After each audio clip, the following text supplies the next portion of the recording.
Actívate Deportiva, actívate, actívate. Deportiva TV el 1520 AM. Actívate, actívate, actívate. Muévete a la derecha con temas de salud, bienestar y fuerza. Valores que inspiran, noticias que cuentan, análisis política, la verdad despierta. Actívate, Deportiva, actívate, actívate Deportiva. Gracias por estar con nosotros aquí en Actívate al Mediodía. Mi nombre es Joe Vargas. Aprovecho para en estos momentos informarles que hubo hace menos de 2 horas un terremoto en Japón de 7.1 y hay más de 46,000 hogares que quedaron sin luz, pero hay mucha destrucción y hay un aproximado de miles de personas desaparecidas. Todavía no se ha contabilizado bien. Los primeros números lo que están diciendo es que hay más de 5,000 personas que no aparecen y apenas se están empezando a comunicar porque fue un terremoto bastante grande. Recordamos, ¿verdad?, de que Japón está pasando por unas circunstancias políticas, están en medio también de una encrucijada militar porque hay unos intentos también de China en los alrededores para poder apoderarse también del comercio en los alrededores de las aguas. No ha habido bien claro todavía una postura de Estados Unidos en cuanto a qué va a hacer, aunque nosotros entendemos que Estados Unidos pudiera estar apoyando a Japón en esta situación. Lo que pasa es que en medio de esta situación, pues entonces ocurre un terremoto y están pasando, ¿verdad?, por unas situaciones bien particulares. Ahora, el día de hoy estamos con la doctora Angie González, quien como todos los martes nos va a traer a nosotros el estudio. Y el estudio hoy, ella nos va a traer un informe de Cuba. ¿Por qué? Porque siempre se ha estado hablando durante las pasadas semanas de qué es lo que Cuba ha hecho, por qué es que van a invadir a Cuba. Bueno, si vamos un poco atrás en la historia, pues ahí pasan 2 cosas. Una, nosotros entender que el Caribe ha sido como un laboratorio para los sistemas de espionaje alrededor del mundo. Entonces, dentro de los terrenos, los territorios que existen en el Caribe, quien ha sobresalido de manera autónoma ha sido Cuba, porque Cuba ha sabido capitalizar en que cuando hay una nación, una potencia grande que quiere desarrollar estrategias de espionaje o que sirvan como hub, Cuba ha sabido ellos mantener cierta autonomía y ellos entonces participar en venderle los servicios que ellos mismos han desarrollado. Mucho de lo que nosotros vemos de esta pobreza es totalmente real. Inclusive en Cuba se vive a veces peor de lo que nosotros podamos ver. Pero a nivel de las estrategias de espionaje que tiene Cuba, yo quiero que sepan que de manera personal a mí me consta que en países como Nicaragua, Cuba participa en cuestión de darle a Nicaragua los servicios de espionaje. Así que esto de que ellos que es lo que tratan a veces de pintar últimamente, que ellos no tienen absolutamente nada para poder defenderse, bendito Cuba. Bueno, Cuba tiene unos problemas, ¿verdad?, en cuanto a equipo militar, pero esta parte del desarrollo de estrategias de espionaje, ellos son muy buenos. De igual manera, Venezuela era bien bueno ofreciendo otro tipo de servicio militar, y esto yo lo conozco porque se lo vendían de forma de intercambio a Nicaragua para que Nicaragua entonces le diera servicios. Recuerda que en este caso, para que la gente entienda, Venezuela, Nicaragua y Cuba han hecho este triángulo que yo no le puedo decir que es ni tan siquiera socialista. Es algo bien particular que ellos tienen, donde ellos participan de básicamente casi toda la coordinación de las cosas malas, de los tráficos ilegales que ocurren aquí en el Caribe. Y Cuba es especialista en lo que la doctora Angie González va a hablar el día de hoy, que es la parte del espionaje. No voy a tomar más tiempo porque esta información es importante que ustedes la entiendan, busquen lápiz y papel, inclusive si hay cosas que ustedes no creen, apúntenlas, porque lo que van a descubrir ustedes cuando hagan las investigaciones es que esto es como un acordeón y hay más información que la que contiene el informe de los Estados Unidos, donde sí, es un hecho, Cuba sí ha operado espionaje, no solamente contra Estados Unidos, sino contra otros países. Vámonos con el Padre Nuestro, para que sea el Señor quien nos ayude a poder entender este tema, poder utilizarlo y tomar las posturas correctas en relación a esto. Llévatelo, señor director.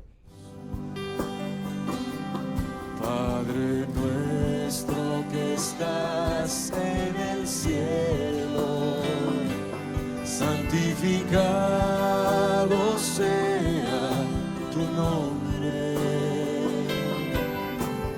Venga a nosotros tu reino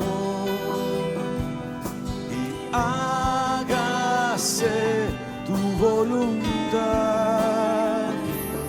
así en la tierra como en el cielo. Danos hoy nuestro pan de cada día. Perdónanos como perdonamos a los que nos ofenden. No nos dejes caer en la tentación y líbranos del mal. No nos dejes caer en la tentación y líbranos del mal. Muévete a la derecha con temas de salud, bienestar y fuerza. Valores que inspiran, noticias que cuentan, análisis política, la verdad despierta. Actívate, Portiva, actívate, actívate Portiva. Para este tema interesante, vámonos con Angie González, pero antes quiero darle las gracias a nuestro auspiciador, el Super Pan, quien es el que nos acompaña todas las mañanas con nosotros. Pan, dame pan, de lo que sea super pan. Sabes que este producto es súper bueno, súper nutritivo, pero sobre todo que le va a gustar a la familia, a toda tu familia. Así que si quieres comer rico y saludable, te invito a que comas. De lo que sea super pan. Sabes que el número de teléfono que tenemos en pantalla puedes conseguir los lugares donde están vendiendo el Super Pan y también están disponibles este y todos los productos en BioChac. Angie González, ¿cómo estamos? Bueno, aquí estamos y estamos muy bien. Buenas tardes a todos los que nos están escuchando. Buenas tardes a Joe. Buenas tardes. Y vamos a hablar de Cuba. Vamos a hablar de este informe que se publicó la semana pasada, el pasado 21 de julio, fue cuando el Departamento de Estado publicó un informe acerca de la amenaza que Cuba representa para los Estados Unidos como bastión y capital del comunismo del siglo XXI. Y tenemos por ahí una primera foto. Esta es la portada. Este es el informe que está disponible en la página del Departamento de Estado. Usted lo busca bajo www.state.gov y ahí va a encontrar una pestaña que dice Releases Pertaining to Cuba. Ahí usted pincha ahí en esas noticias relacionadas con Cuba y ahí usted va a encontrar ese PDF. El informe no tiene desperdicio, es un informe de 100 páginas, está buenísimo, tiene un recuento histórico muy, muy bien documentado, tiene las referencias, eso para mí es bien importante. Si usted puede hacerme un informe larguísimo, con muchísima información que usted encuentre, y si no me pone las referencias para que yo pueda ir personalmente y corroborar que lo que me están diciendo es cierto, para mí el informe no tiene valor, ¿ok? Porque pues, ustedes saben que yo desconfío hasta de mi sombra y a mí me gusta siempre entonces ir a las fuentes originales, me gusta buscar si esa información que me están dando realmente está respaldada por evidencia y me gusta ir a la evidencia para corroborar que en efecto la información existe y que esa información que están utilizando de referencia en efecto dice lo que ellos dicen que dice.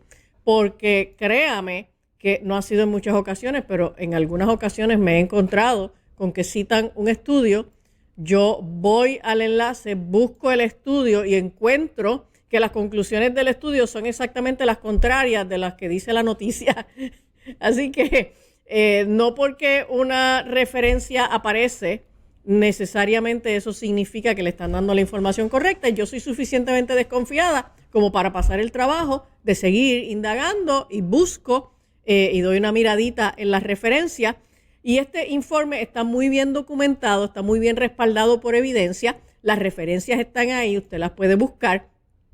Y tiene mucha historia sobre esto que vamos a hablar hoy. Y yo quiero empezar utilizando algunos argumentos que presenta un artículo del Washington Examiner. Por ahí tenemos la foto. Y el Washington Examiner hizo la siguiente reseña. Ahí está. Usted lo puede buscar bajo ese título, Why the State Department's New Report on Cuba Matters, en español. ¿Por qué este nuevo informe del Departamento de Estado acerca de Cuba importa? ¿Okay? Y de este artículo quiero mencionar algunas cositas.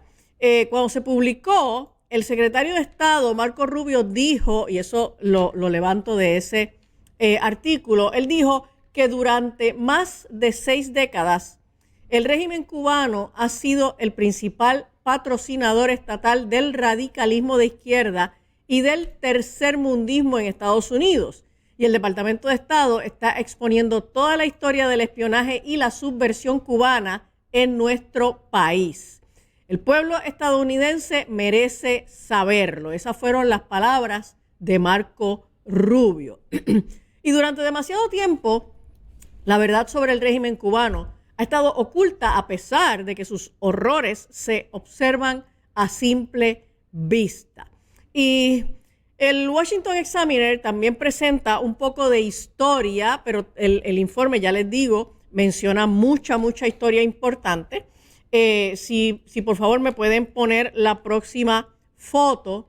En marzo, ahí lo tenemos, en marzo de 2016, el entonces presidente Barack Obama hizo una visita histórica a la isla de Cuba, en busca de relajar las tensiones con el régimen cubano, y estaba dispuesto a hacer lo que fuera necesario para lograrlo.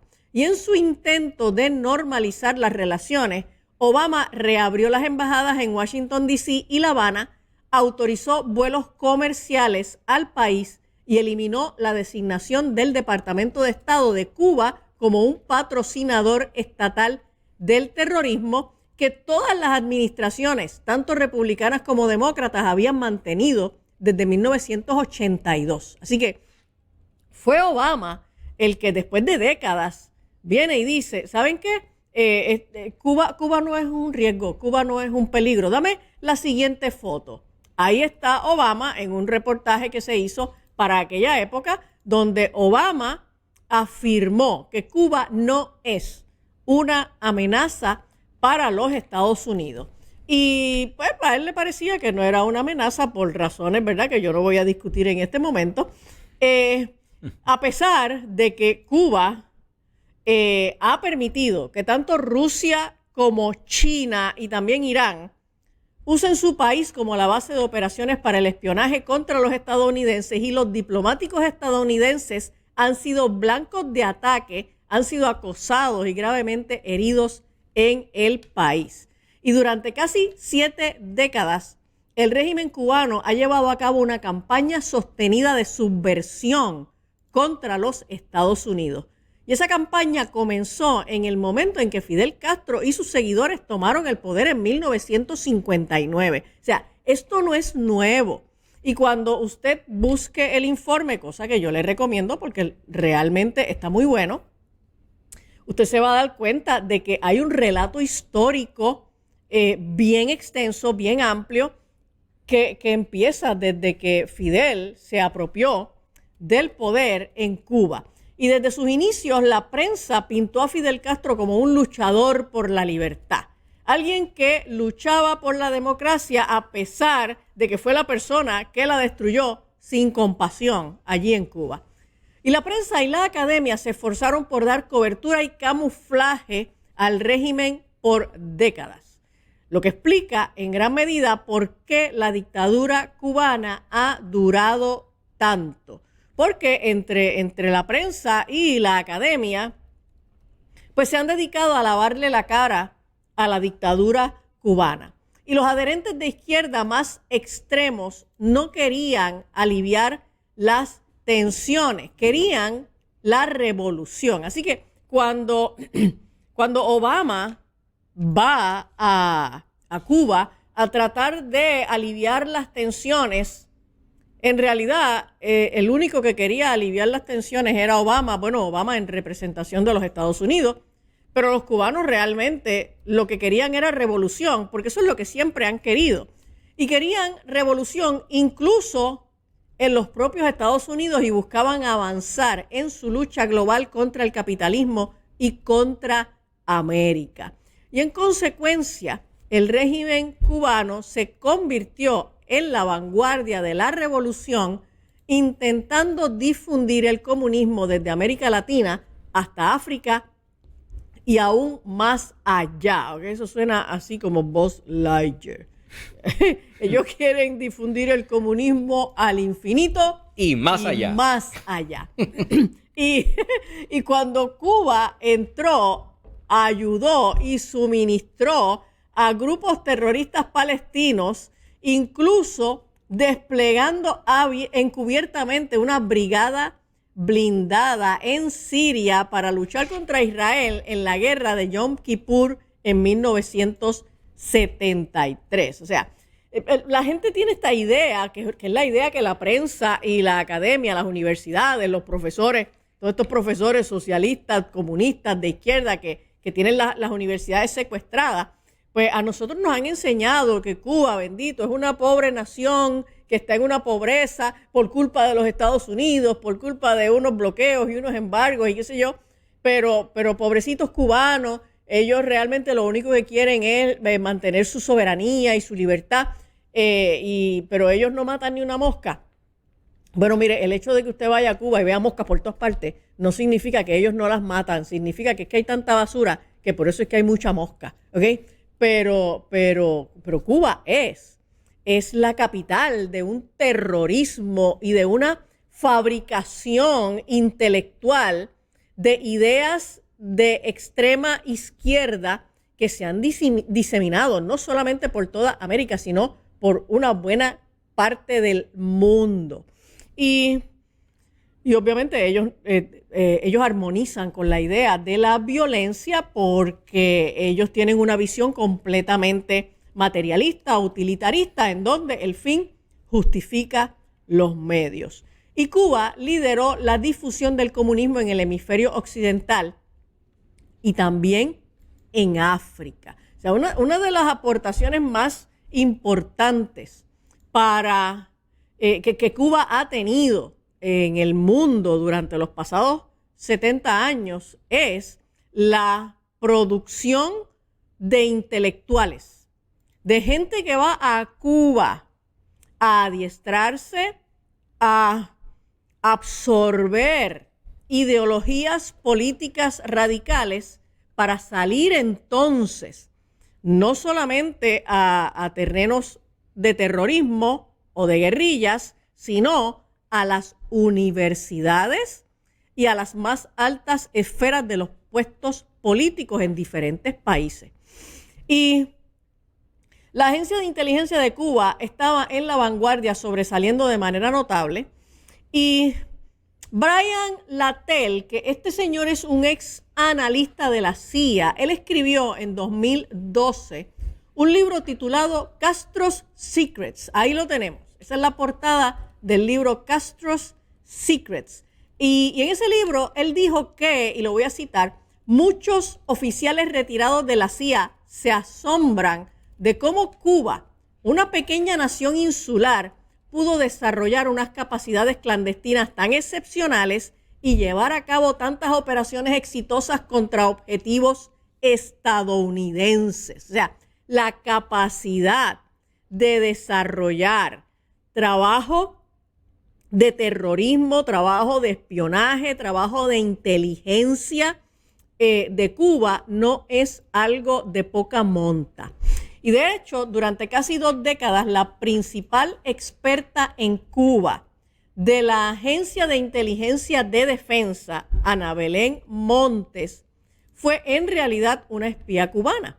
Y de acuerdo a la TEL, los cubanos, lo vuelvo a citar, dijo, son mucho mejores que lo que fue alguna vez la KGB. Y eso es una comparación importante, ¿ok?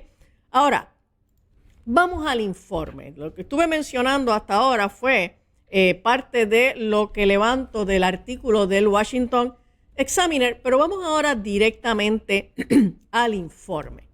El informe, como ya mencioné, que tiene 100 páginas, dice, entre muchas otras cosas, que durante más de medio siglo, la pequeña nación insular de Cuba, con una economía crónicamente fracasada, ha operado en el centro de una vasta red hemisférica y los cubanos entrenaron y armaron a decenas de miles de guerrilleros de izquierda, supervisaron insurgencias violentas que sumieron a múltiples continentes en el caos y respaldaron ataques extremistas mortales en Estados Unidos.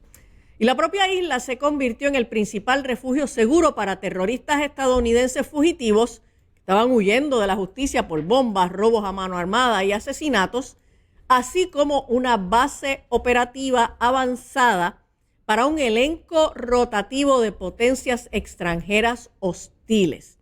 Y agentes cubanos se infiltraron en los niveles más altos del Departamento de Estado, el Consejo de Seguridad Nacional y el Pentágono, operando encubiertos durante décadas sin ser detectados. O sea, teníamos estos grupos subversivos, estos personajes del espionaje cubano metidos en las más altas esferas del gobierno y de agencias muy sensitivas, porque son agencias de inteligencia y seguridad nacional, y allí han estado los cubanos.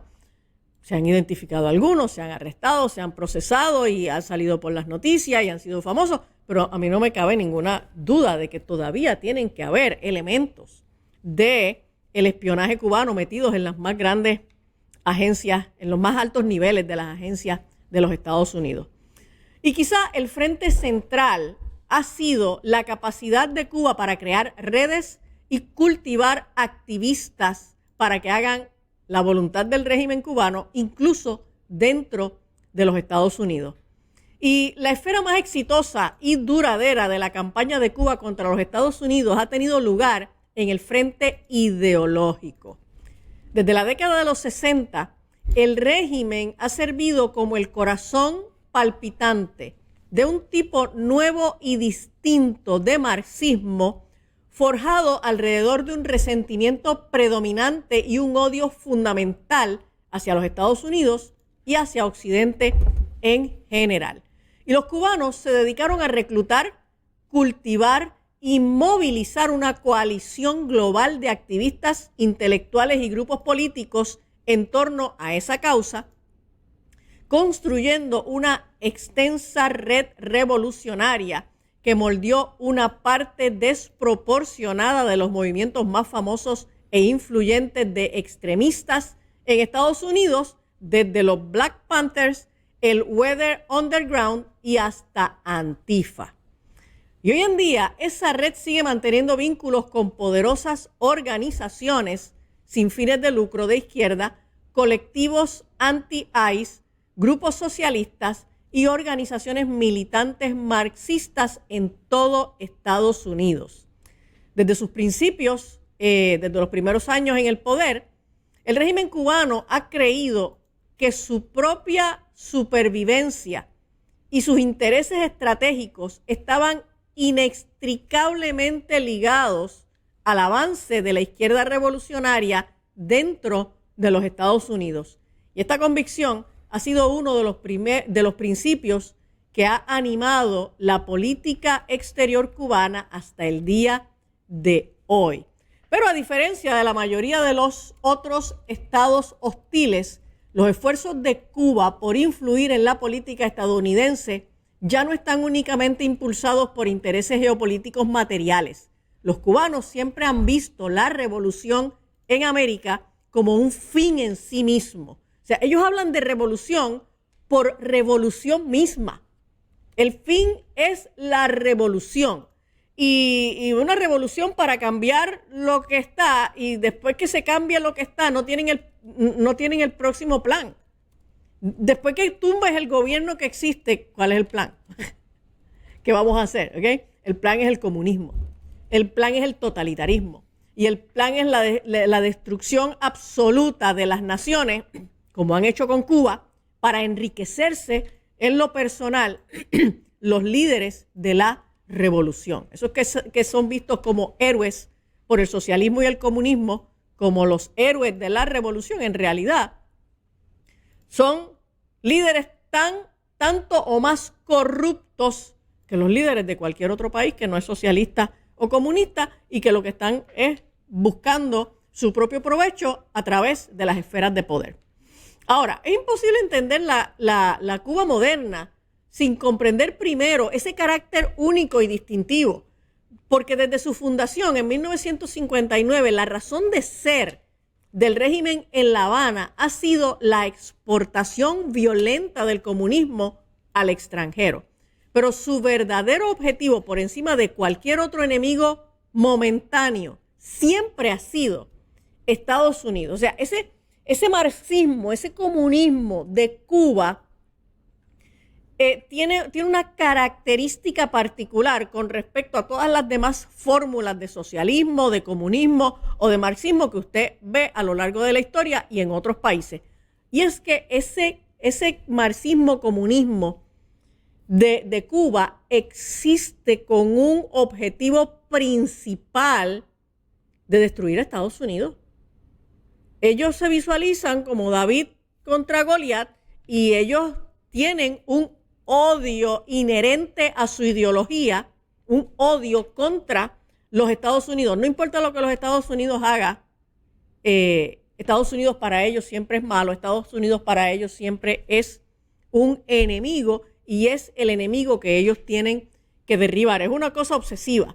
Y la forma específica y peculiar del marxismo que el gobierno cubano ayudó a desarrollar y sembrar estaba especialmente diseñada para este propósito.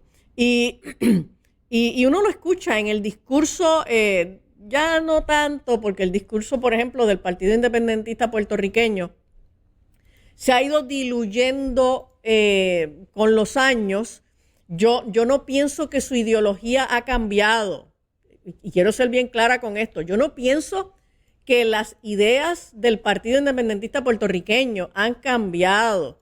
Yo pienso que ellos se han dado cuenta de que cuando le dicen a la gente la verdad y los objetivos en la manera en que los decía Rubén Berrío o cuando existía el Partido Socialista de Puerto Rico y Gallizá o Maribraz, le decían a la gente sus verdaderas intenciones, pues entonces nunca progresaron y año tras año en las elecciones pues no quedaban inscritos y tenían que volverse a inscribir. Así que se dieron cuenta de que esa no era la fórmula del éxito y empezaron a cambiar el discurso para traer un discurso más populista que llame más la atención, que les permita una alternativa real, una opción real para llegar al poder.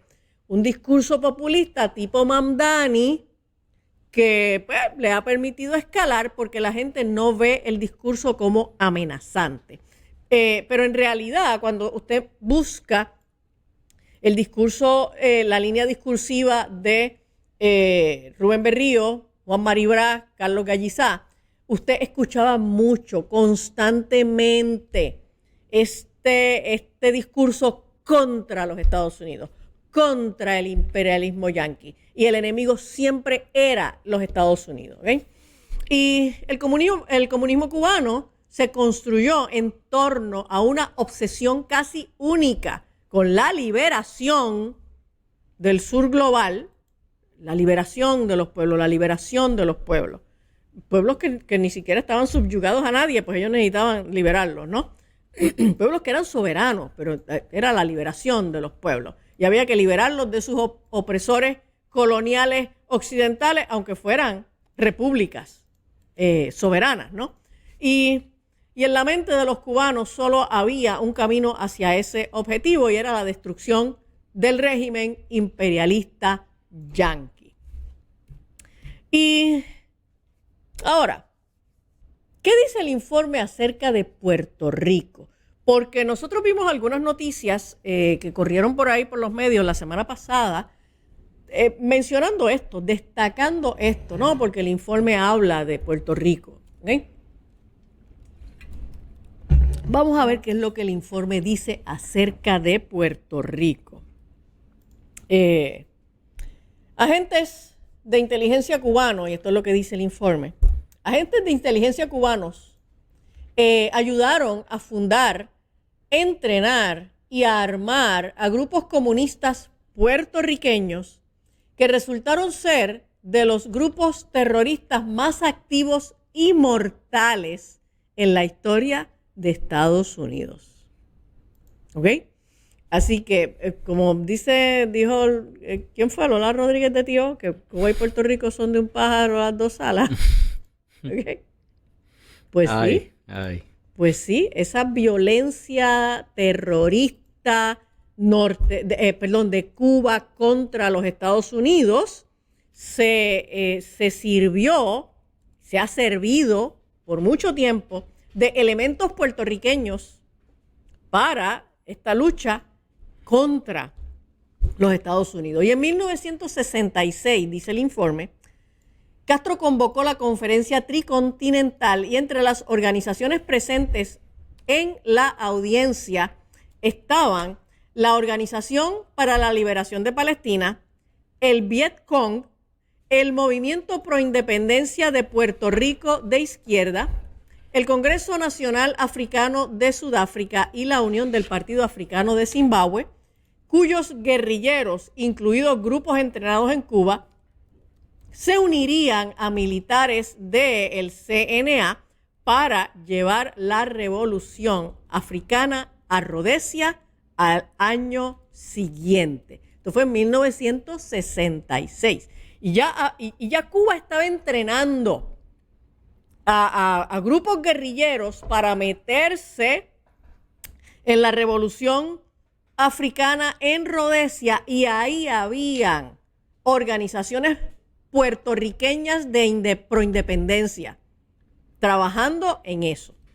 Y los revolucionarios puertorriqueños fueron una fuente de interés particular para el régimen de Castro.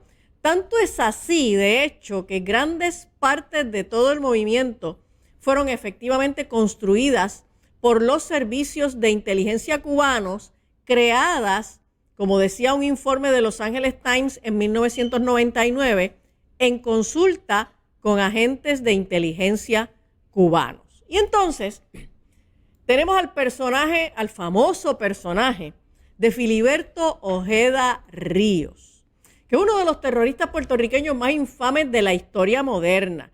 Fue reclutado como agente de la inteligencia cubana y entrenado en explosivos y tácticas de guerrilla urbana mientras vivía en Cuba. Y se dice que Ojeda Ríos transmitió su entrenamiento cubano a otros militares puertorriqueños y cofundó la organización terrorista marxista-leninista Fuerzas Armadas de Liberación Nacional puertorriqueña, o sea, la FALN puertorriqueña. Y el grupo guerrillero demostró ser una organización terrorista doméstica más activa y mortal de su época. O sea, el grupo guerrillero de las Fuerzas Armadas de Liberación Nacional puertorriqueña en su momento demostró ser la organización terrorista doméstica más activa y mortal de su época, llevando a cabo hasta 130 atentados con bomba entre 1974 y 1983. Y a mediados de la década de los 70 se informó que Ojeda Ríos también ayudó a organizar a los macheteros. Este grupo que se llamaba el Ejército Popular Boricua y que era conocido como los macheteros. Este era un grupo guerrillero paralelo que lanzó su propia ola de atentados con bombas, robos, asesinatos y otros ataques, tanto en Puerto Rico como en Estados Unidos. Y en 1979, una célula de militantes de los macheteros, armados con armas AK-47, realizó una emboscada en un autobús de la Marina de los Estados Unidos, matando a 2 marineros e hiriendo a otros 9. Menos de 3 años después, una emboscada de los macheteros contra 4 marineros del USS Pensacola cobró otra vida estadounidense. Así que estos no eran monjitas de la caridad, y estos eran puertorriqueños, o sea, habían también cubanos, pero habían puertorriqueños mayormente en este grupo de los macheteros, siendo entrenados, siendo adoctrinados en ese comunismo cubano y realizando atentados mortales en los Estados Unidos. Tenemos por ahí una imagen que yo quiero que producción me la muestre. Es una imagen que la saco del Internet Archives, los archivos de Internet. Y entonces, en esta imagen, es una foto que se ve como bien lavada, una foto en blanco y negro. Esa misma. Esta foto, esto es de 1981. Este fue el ataque de los macheteros a la base aérea Muñiz. Esto fue en 1981. Y ahí, en ese momento, los macheteros entraron en la base aérea Muñiz y pusieron bombas y explotaron varios de los aviones militares, que eran los aviones, en ese momento, los F-104. Y yo recuerdo ese atentado, lo recuerdo como ahora. Yo estaba en mi primer o segundo año de universidad, pero yo lo recuerdo mucho porque mi papá fue mecánico de aviación toda la vida y mi papá era un militar reservista de la Guardia Nacional Aérea de Puerto Rico y trabajaba directamente en el mantenimiento y reparación de los aviones F-104.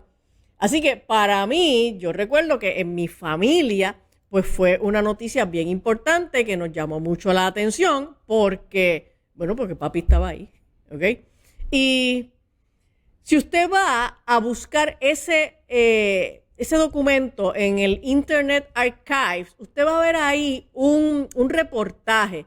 El video está bastante opaco, se ve bastante lavadito, pero el audio se escucha muy bien. Búsquelo, se titula Macheteros atacan base aérea Muñiz y se escucha, es un reportaje como de 6 minutos, así que hay mucha información ahí de eso que ocurrió en 1981. Y los archivos del FBI posteriormente describieron extensos contactos entre los líderes de los macheteros y personal de inteligencia cubana, incluyendo reuniones y comunicaciones a través de Ciudad de México, un importante centro de actividad diplomática y de inteligencia cubana. Y los informes de inteligencia de Estados Unidos describieron al grupo de los macheteros como efectivamente un frente cubano, apoyado y dirigido por los cubanos a nivel de primera mano. Los vínculos de los extremistas puertorriqueños con Cuba eran visibles en la infraestructura de sus ataques. Cuando los macheteros dispararon un cohete antitanque contra el edificio que albergaba la sede del FBI en San Juan en 1983, usaron armamento militar de Estados Unidos que había sido capturado en Vietnam y posteriormente enviado a Cuba. Y el mismo armamento suministrado desde La Habana se utilizó 2 años más tarde en el ataque con cohetes de los macheteros a un juzgado estadounidense en San Juan que albergaba el Servicio de Alguaciles de Estados Unidos y otras agencias federales. O sea, la gente más joven que ahora pues están bailando reggaetón en las campañas políticas y que van y dan un voto por los partidos socialistas de Puerto Rico, entiéndase, por Movimiento Victoria Ciudadana, por el PIB y hasta por el Partido Popular Democrático, no tienen idea de esta actividad extensa de terrorismo que hubo aquí en Puerto Rico durante todos esos años. Y entonces, pues, se creen que los socialistas, pues, siguen siendo gente buena, que quieren que todos seamos iguales, que quieren erradicar la pobreza y por eso nos van a dar todo gratis, ¿ok? Y en otro caso, el militante de los macheteros, Víctor Manuel Gerena, quien tiene el récord del tiempo más largo en la lista de los 10 más buscados del FBI, lideró un robo a mano armada de más de $7 millones de un depósito de Wells Fargo en 1983, atando y drogando a un empleado del banco al pincharle el cuello con una aguja. Y según relatos posteriores de ex oficiales de inteligencia cubanos, millones de dólares del botín de la Wells Fargo fueron rápidamente contrabandeados a Cuba antes de que Gerena huyera para refugiarse en esa isla. Y supuestamente funcionarios cubanos le proporcionaron a Gerena documentos de identidad falsa para ayudarlo a salir del país.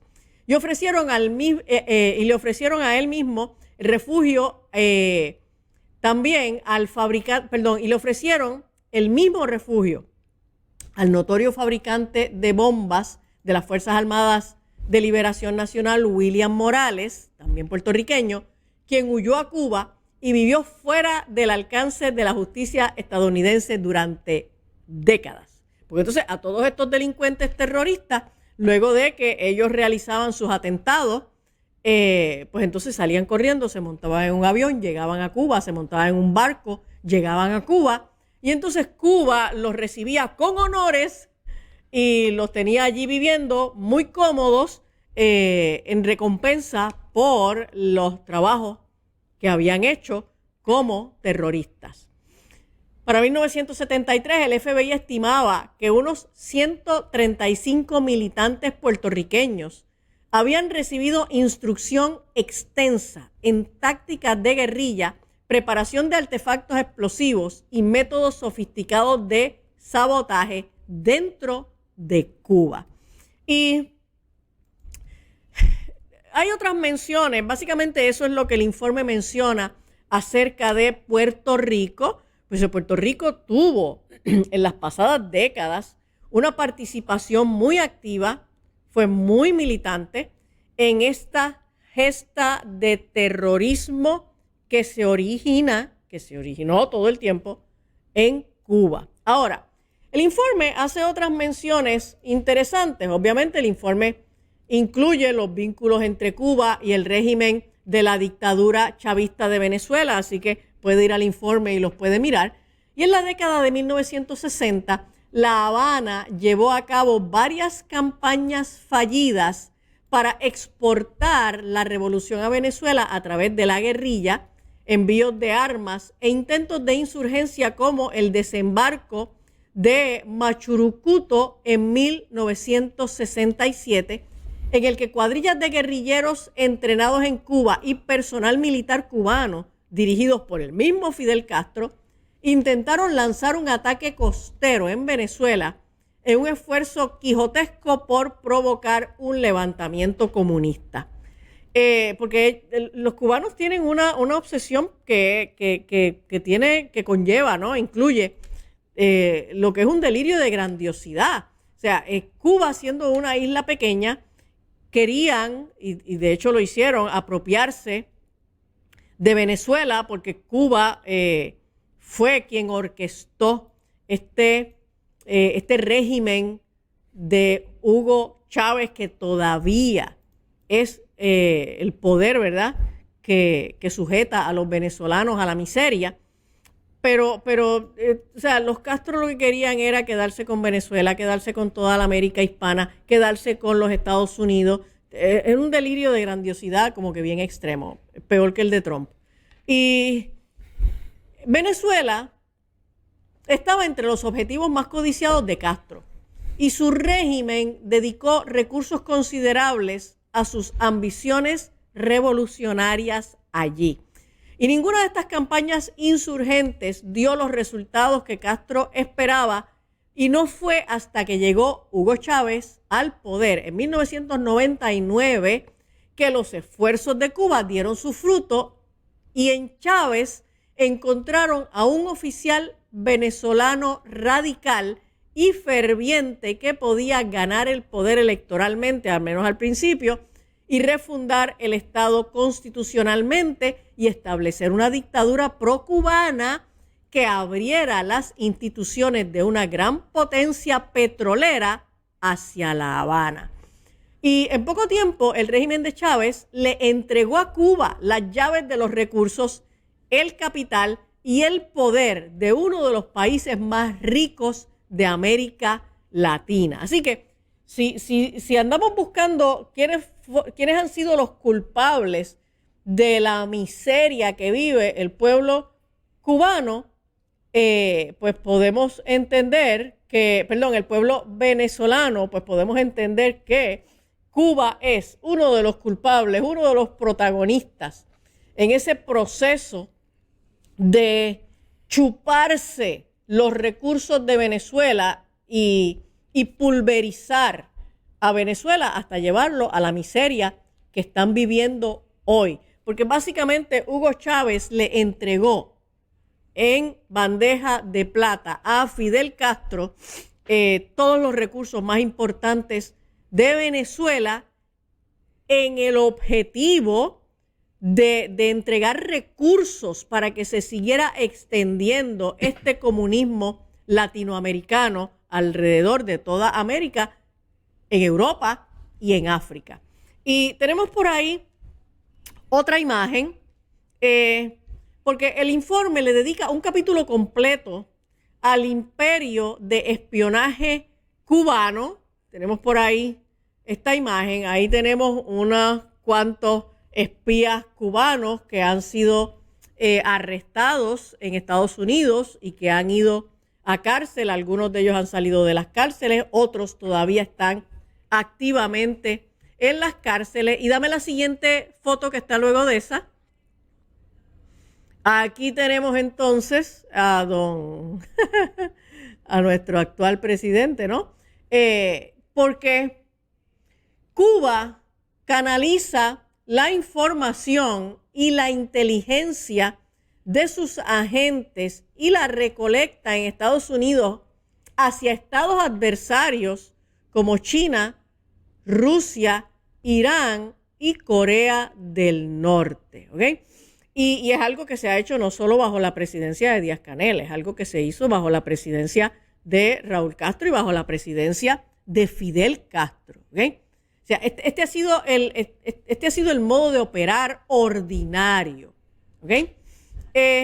Y además menciona a figuras importantes de la política norteamericana en el informe, como lo es la actual alcaldesa de Los Ángeles, Karen Bass, quien fue líder en los años 90 en el sur de California, fue líder del grupo activista comunista cubano Venceremos. Sí, así como lo escucha, o sea, la actual alcaldesa de la ciudad de Los Ángeles, Karen Bass, en los años 90, en el sur de California, fue líder del grupo activista comunista cubano Venceremos. Y esa señora es la actual alcaldesa de Los Ángeles. Y menciona el informe también a la congresista demócrata Maxine Waters. Maxine Waters ya es una señora bien mayor. Y Maxine Waters se identificó a sí misma en 1998 como amiga de Fidel Castro y visitó a Cuba en varias ocasiones.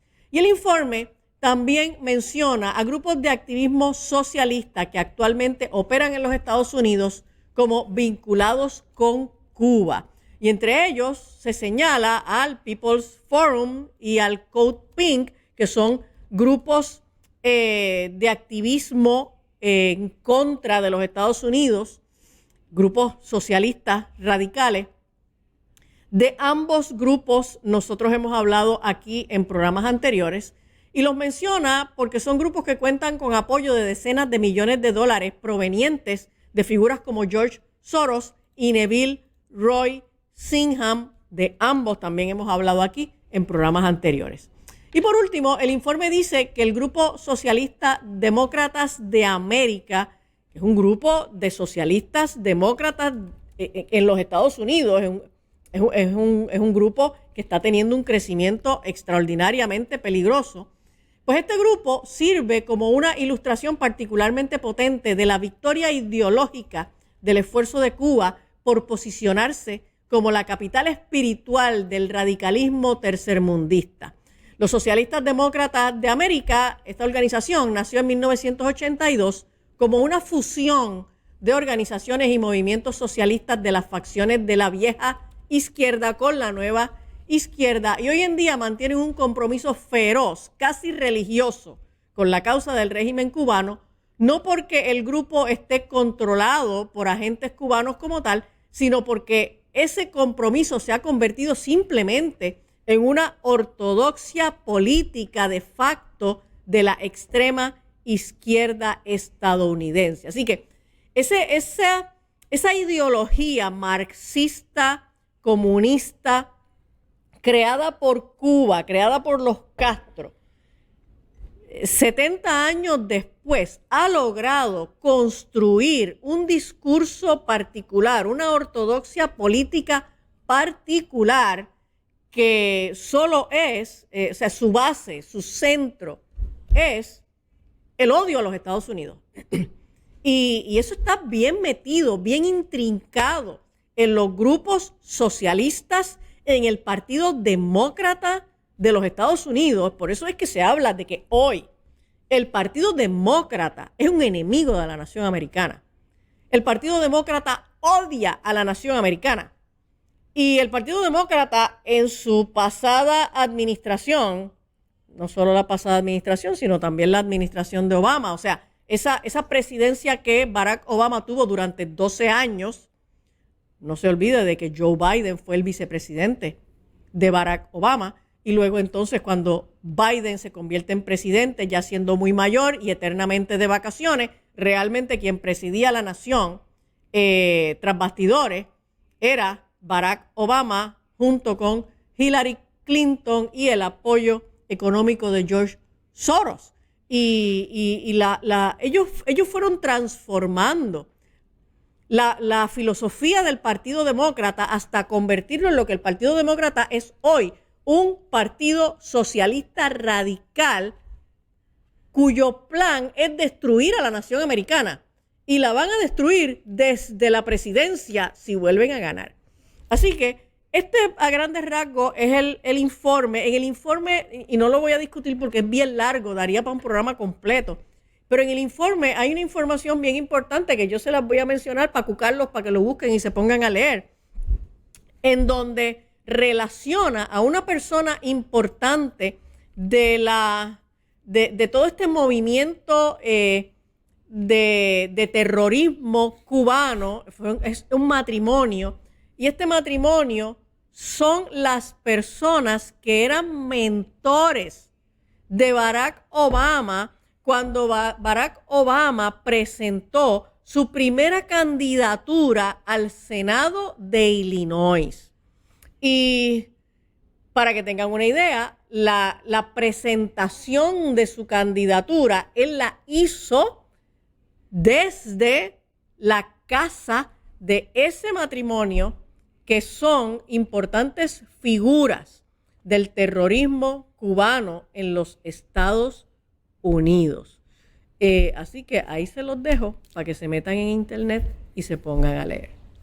Bueno, ampliando un poco de la información que estaba hablando Angie, ahorita ella estaba diciendo sobre el concepto de revolución de Fidel Castro. Yo creo que eso sepa que esto fue un proyecto como de reingeniería, de manipulación a través de dar unas nuevas definiciones. ¿Y qué es lo que hizo Fidel Castro? Bueno, que en el año 2000 en mayo, él dio una charla. Y en esta charla él lo que hizo es que redefinió la palabra revolución. Y entonces lo que hizo es, porque la palabra revolución significa revolución, pero esta gente, que eso es algo que nosotros vamos a ver en la ideología de género, estos grupos como de izquierda, que ellos van a tratar de tomar palabras que existen, términos que existen, y le van a dar otros significados contrarios a lo que significa realmente la palabra revolución para Fidel Castro, que bueno, pues él dijo que ya la revolución pues no significaba eso, sino que ahora significa sentido del momento histórico, cambiar todo lo que debe ser cambiado. Esta es la idea de que el proceso es dinámico y adaptable, aunque dentro de los márgenes del socialismo, porque recuerda que ellos llegaron a un momento de no ser comunistas, porque están ahora redefiniendo ese comunismo un poquito más centrado a como lo hace China. Pero llegaron a un momento cuando estaba Chávez a inclinarse más para que ellos parecieran más ese socialismo del siglo XXI. Igualdad y libertades plenas. Esto es un chiste ahí en Cuba. Ni lo voy a explicar. Emancipación por nosotros mismos. Él decía que era un fuerte enfoque en la soberanía nacional y la autogestión. Desafiar poderosas fuerzas dominantes. Ya tú sabes que esto es lo que es Angie, ¿no? No tengo que decirle que cuando ellos decían esto miraban así para arriba. Ellos, ¿verdad? Sabemos a lo que se estaban ellos refiriendo. Defender valores al precio de cualquier sacrificio. Y aquí ellos decían, decía Fidel Castro, lo importante de la glorificación del heroísmo, la martirología, porque hay una ideología de la martirización. Esto es simplemente, si tú tienes que ponerte una bomba, va y explota en canto. Literalmente es la filosofía que está detrás de esto, y la disposición a sufrir carencias, porque si tú estás sufriendo y pasas hambre por la patria, bueno, pues eso es parte de la revolución, ¿verdad? Qué cosa, que ellos estaban fuertes, grandes y colorados siempre, el pueblo no. Y lo otro era ética y verdad. Esto es otro chiste, ¿verdad? Pero afirma que parte de esa definición de la revolución, afirma que es no mentir jamás ni violar principios éticos. Y la convicción profunda de que no existe fuerza en el mundo capaz de aplastar la fuerza de la verdad y la idea. O sea, como si no hubiera existido toda la historia que Angie te acaba de contar de los espías. Gracias por haber estado con nosotros. Vuelve a ver el programa, porque aquí hay unos detalles de lo que está hablando Angie, que si tú te metes en las redes, tú vas a conseguir mucha más información, y para que entiendas cómo es que esta gente opera. Miren, el libro de Hurtar, Matar y Destruir de la doctora Angie González, nosotros lo tenemos aquí disponible en Tiva Backstage. Puedes pasar por acá. Lo que te habla es del contexto a nivel internacional global de estas fuerzas supranacionales. Aquí se explica lo que son las organizaciones supranacionales y cuál es ese organigrama. Aunque ha pasado muchos años de ese inicio, estas organizaciones lamentablemente existen y están operando a todo vender. Importante para tú poder entenderlo y tener entonces también una perspectiva teológica de por qué es importante que la iglesia conozca esto. Ve y lee el libro de la doctora Angie González, Hurtar, Matar y Destruir. Gracias por estar con nosotros y continúa aquí en Tiva TV. Que pasen buenas tardes. Muévete a la derecha con temas de salud, bienestar y fuerza. Valores que inspiran, noticias que cuentan, análisis política, la verdad despierta. Actívate por Tiva, actívate, actívate por Tiva.